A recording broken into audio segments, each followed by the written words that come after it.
but these are like the creme de la creme for me. So let's just jump right into it because I've got quite a few here. So the first one I have is A Study in Drowning by Ava Reed.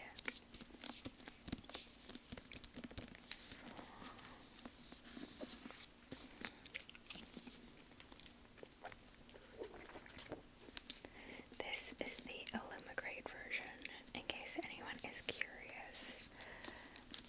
But, whoa, that's my AC unit turning on, if you heard that.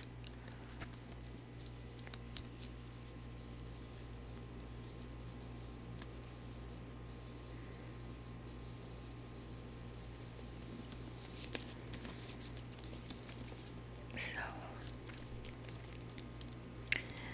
this book follows Effie, who is a student.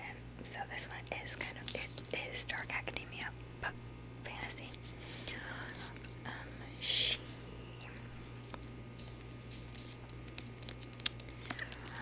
is studying architecture at like a prestigious school, and she kind of becomes involved in secrets and mystery around a famous author and a mysterious like haunted mansion, along with like a fellow student at the school.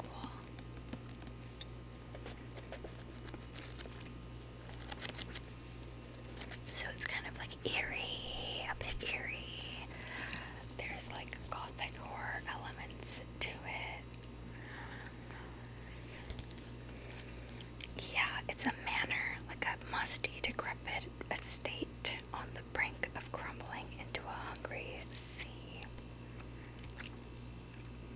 So two rival students are investigating like a reclusive author, and there's like dark magic and mystery and all of that. So just the atmosphere, the gothic undertones, it's like so perfect for fall.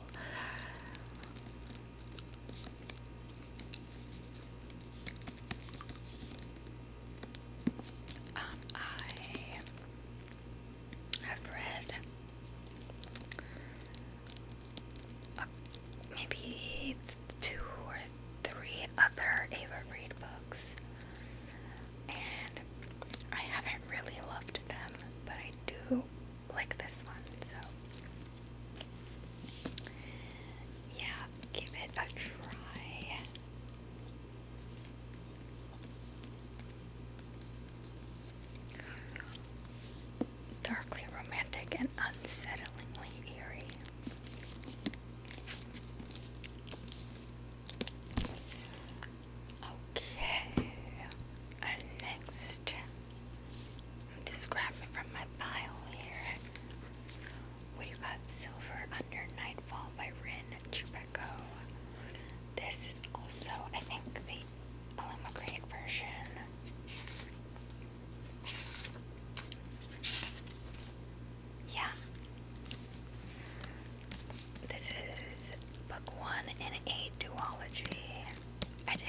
And there is a romance in here. I like the dynamics between the characters. I don't want to give anything away, but I will show you the end paper, which might kind of give a clue as to the relationship dynamics in the book. But yeah, it's very gripping. I love the world building. It's very immersive and detailed. It just pulls you into the vampire politics and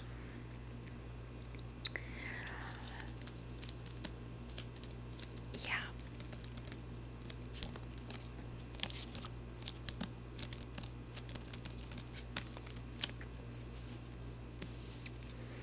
I think this is perfect for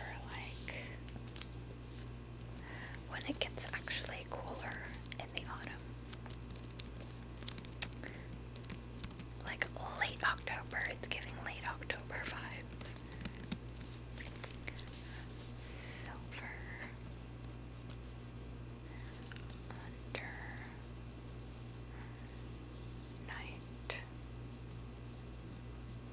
fall.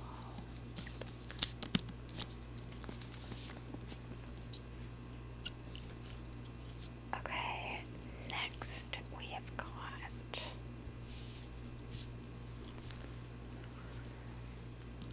Olivia Blake, One for My Enemy. Now, I feel like Olivia Blake in general is just so perfect for fall. She just kind of, all her books have that feel to them.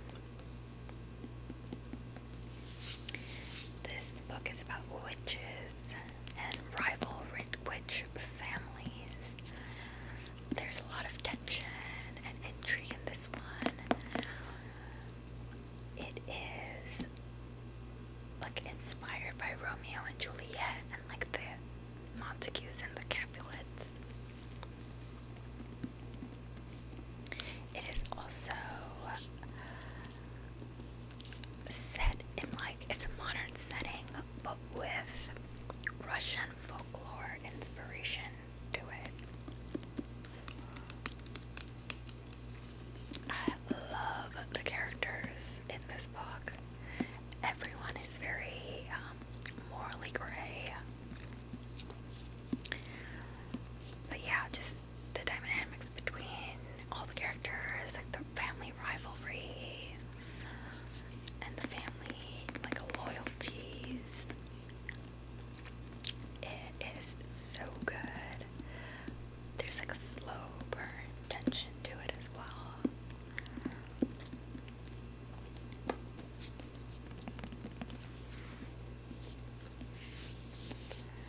In New York City, two rival witch families fight for the upper hand.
it does have like the gothic elements and the dark magic in it.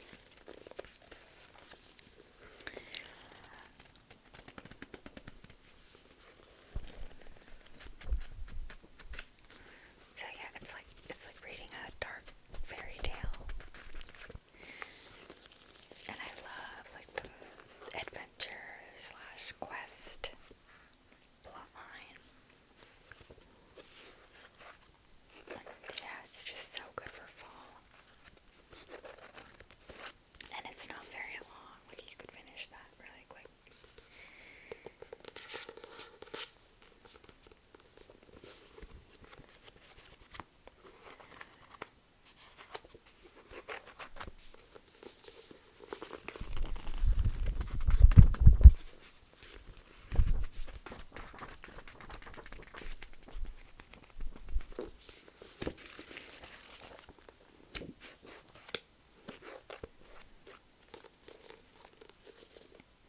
Her newest book that I read like a month or two ago, A Sorceress Comes to Call, would also be perfect in this video.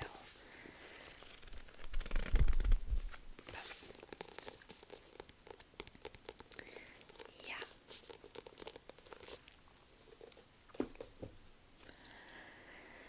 Okay, next we've got An Education in Malice by S.T. Gibson.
But then she gets hired by a guy that lives in this creepy, crumbling mansion.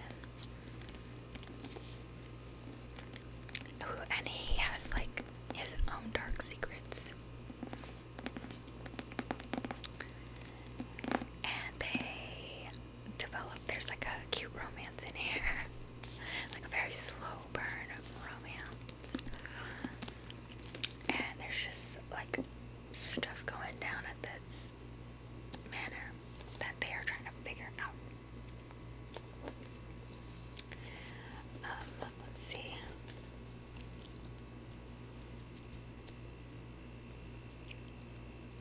Yeah, so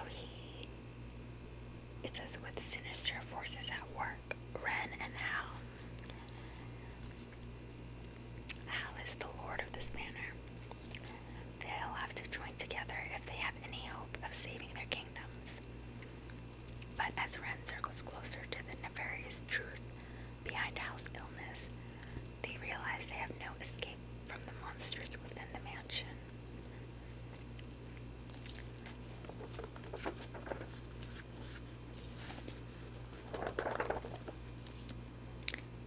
I feel like it got darker in here. Did it? All of a sudden. I guess the cloud is like covering the sun.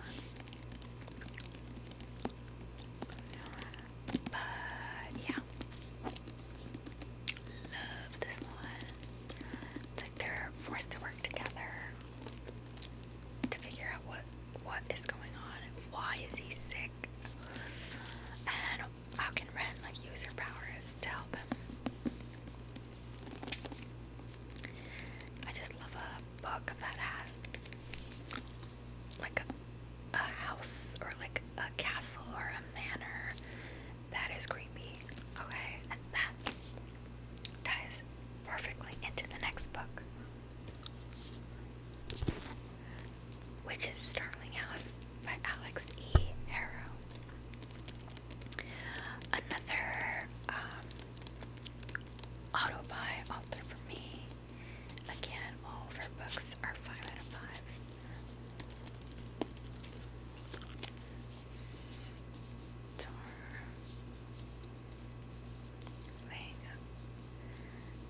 House.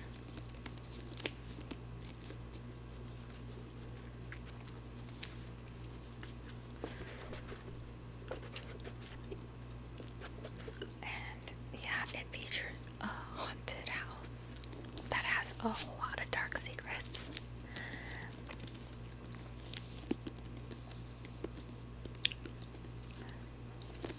Our main character, Opal, she is an orphan, a high school dropout, and she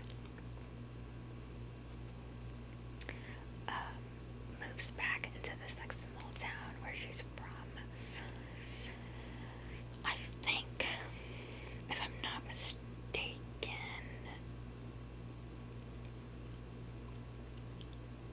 I want to say, okay, yeah, I can't remember, but she grew up in this small town, and ever since she was young, she'd always been intrigued by this like mysterious, creepy house that they were like not allowed to go near. But she gets hired by the house, I think, to clean it, and she needs like money because she has a younger brother that she cares for.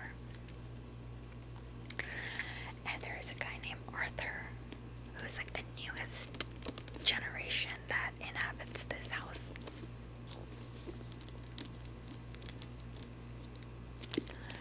And yeah, the house is just infamous in the town for its dark history and like creepy stuff that happened there. And Opal obviously gets drawn in to it.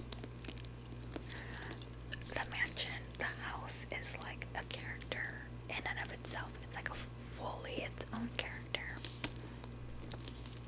But there's a lot of otherworldly things that start happening. And it's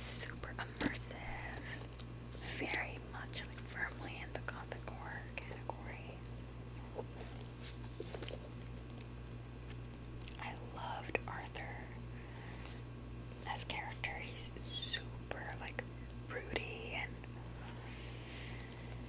standoffish.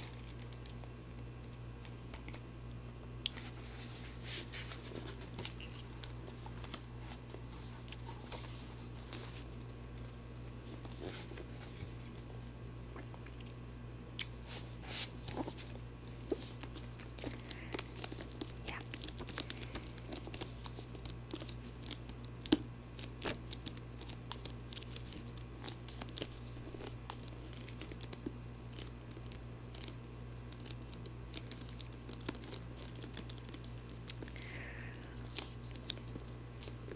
Okay.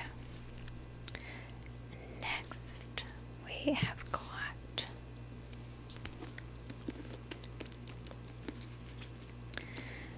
The Last Tale of the Flower Bride by Roshani Chokshi.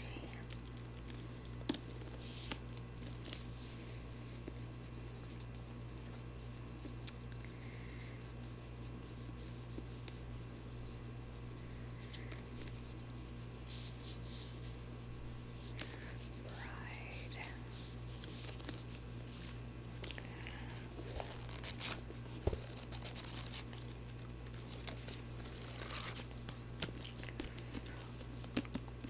This one is so good. I mean, they're all so good, but this one is like a super unique premise.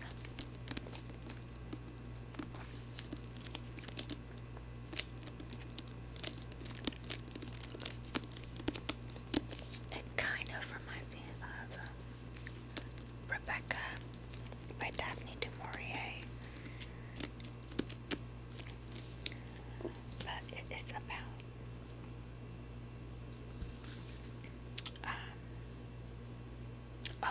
yeah, this one also has like a creepy haunted house.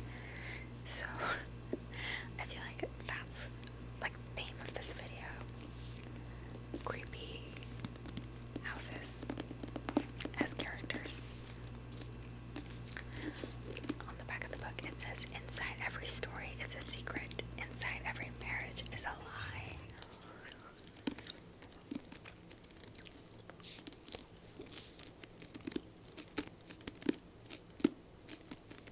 This one has such beautiful, like, prose, like very lyrical writing. It's a blend of fantasy and mystery. It's about, let me see exactly what the premise was. It's been a while since I've read it, but yeah, so it's about a man who believed in fairy tales and married a beautiful, mysterious woman named Indigo. She was like an heiress to fortune, but before they married, she made him promise that he would never look into her past. And then one day her estranged aunt is dying, and so she's forced to return to her childhood home, which is called the House of Dreams. And the husband goes with her and kind of gets drawn into her past, even though she told him to like never look into her past. And he discovers that when she was young, Indigo had a childhood friend named Azur who disappeared without a trace. And so it is a story of like secrets, mystery.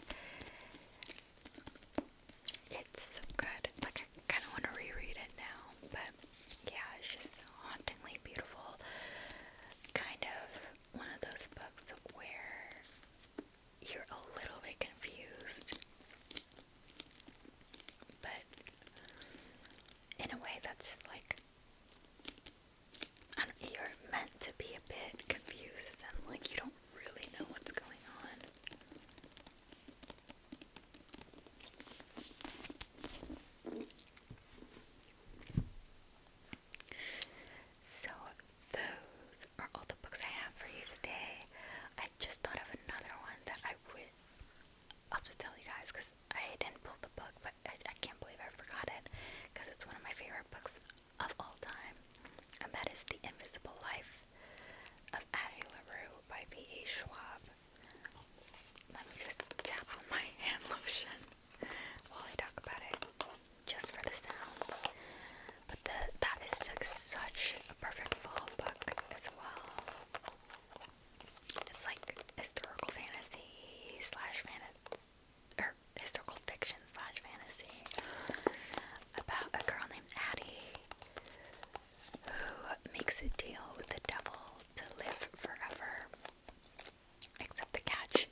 centuries.